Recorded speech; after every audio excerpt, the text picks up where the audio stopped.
Hello everyone, आइए आज की इस वीडियो में हम भगवती चरण वोरा के जीवनी के बारे में जानते हैं।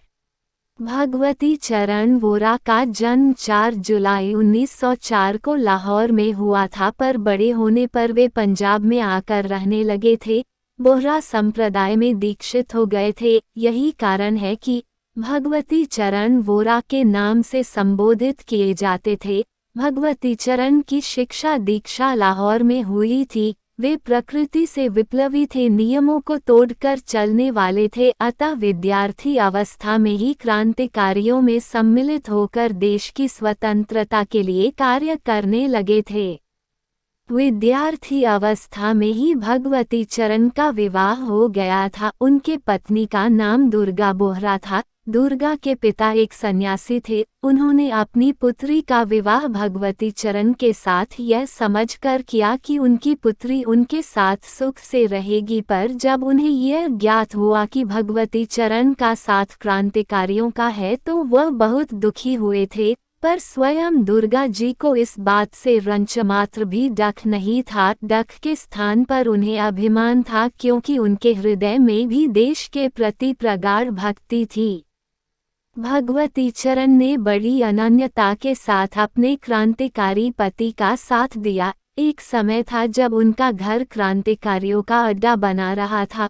वे क्रांतिकारियों में दुर्गा भाभी के नाम से जानी जाती थी। भगवती चरण ने पढ़ना छोड़ने के पश्चात देश के काम के अतिरिक्त और कोई काम नहीं किया। उन्होंने उत्तर प्रदेश, दिल्ली और पंजाब में क्रांतिकारी दल का संगठन बड़े उत्साह और बड़ी लगन के साथ किया था। वे चंद्रशेखर आज़ाद और भगत सिंह जी के दाएं हाथ थे।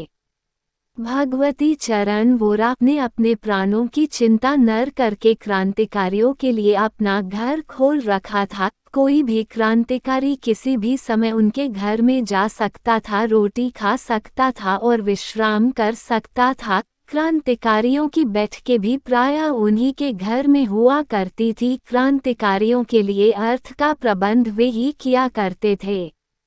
1928 में भारत में साइमन कमीशन का आगमन हुआ था। कांग्रेस के निश्चयानुसार सारे देश में कमीशन का बहिष्कार किया गया। अक्टूबर में जब कमीशन लाहौर गया तो वहां भी उसके बहिष्कार के लिए एक बहुत बड़ा जुलूस निकाला गया था।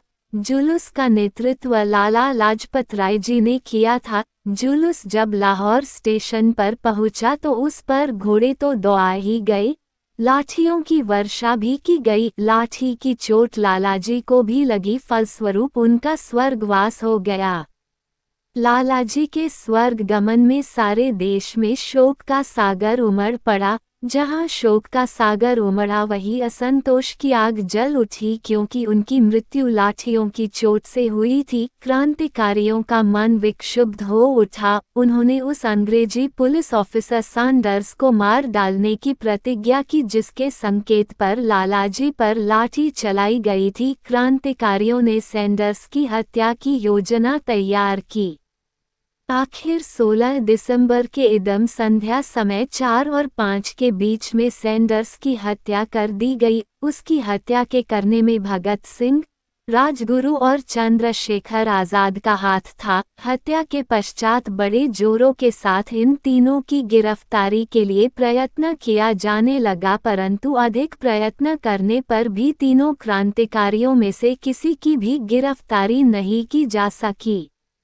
भगवती चरण वोरा, दुर्गा भाभी और भगत सिंह एवं राजगुरु ने मिलकर लाहौर निकल जाने की एक योजना बनाई। इस योजना के अनुसार भगत सिंह एक अमेरिकी साहब के वेश में अपनी पत्नी और अर्दली के साथ रेलगाड़ी के प्रथम श्रेणी के डिब्बे में बैठकर लाहौर से कलकत्ता चले गए। दुर्गा भाभी ने अमेरिकन साहब की पत्नी और राजगुरु ने अर्दली का वेश धारण किया था। आज़ाद भी उसी गाड़ी से साधु के वेश में लाहौर से बाहर चले गए।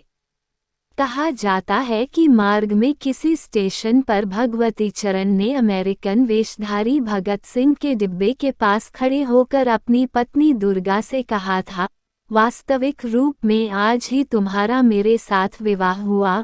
सैंडर्स की हत्या के बाद जब जोरों से गिरफ्तारियां होने लगी तो भगवती चरण और दुर्गा दोनों अदृश्य हो गए। दुर्गा तो अमेरिकन स्त्री के वेश में भगत सिंह के साथ कलकत्ते चली गई और भगवती चरण उत्तर प्रदेश की ओर चले गए थे। घटनाओं से पता चलता है कि दुर्गा और राजगुरु कलकत्ते नहीं किया थे, कलकत्ते अकेले भगत सिंह ही गए थे। पूरे 1.5 वर्ष तक भगत सिंह फरारी की स्थिति में इधर उधर घूमते रहे। वे कहाँ गए थे और क्या करते रहे, इस संबंध में आज तक भी कुछ पता नहीं चल सका। बस केवल इतना ही कहा जा सकता था कि 1.5 वर्ष तक वे प्रायः अदृश्य ही रहे। उधर भगत सिंह पहले तो कलकत्ते गए और फिर आगरे चले गए। आगरे में उन्होंने अपने साथियों से मिलकर दिल्ली के केंद्रीय असेंबली हॉल में बम विस्फोट करने की योजना बनाई। भगत सिंह और दत्त की योजना के अनुसार 1929 के जून मास में दिल्ली में केंद्रीय असेंबली हॉल में विस्फोट किया। फलस्वरूप भगत सिंह एवं दत्त को गिरफ्तार करके लाहौर जेल में पहुंचा दिया गया। पहले उन्हें दिल्ली की जेल में रखा गया था, फिर लाहौर के मियावाली जेल में भेज दिया गया। राजगुरु, सुखदेव आदि को पहले ही गिरफ्तार करके मियावाली जेल में रखा गया था। जेल में क्रांतिकारियों के साथ अच्छा व्यवहार नहीं किया जा सकता था, अतः उन्होंने अपनी कुछ मांगें सरकार के सामने रखी। सरकार जब उनकी मांगों पर ध्यान नहीं दे रहे थे तो उन्होंने अनशन आरंभ कर दिया। जिन दिनों अनशन चल रहा था उन्हीं दिनों भगवती चरण आज़ाद ने मिलकर आपस में परामर्श करके भगत सिंह को छुड़ाने की एक योजना बनाई। योजना यह थी कि अनशन के कारण जब भगत सिंह को दूसरी जेल में ले जाया जाने लगे तो रास्ते में पुलिस की गाड़ी पर बम फेंककर उन्हें छुड़ा लिया जाए। कहा जाता है कि दुर्गा भाभी ने भगत सिंह जी की चाची के वेश में 2-3 बार जेल में जाकर उन्हें योजना से अवगत कराया था।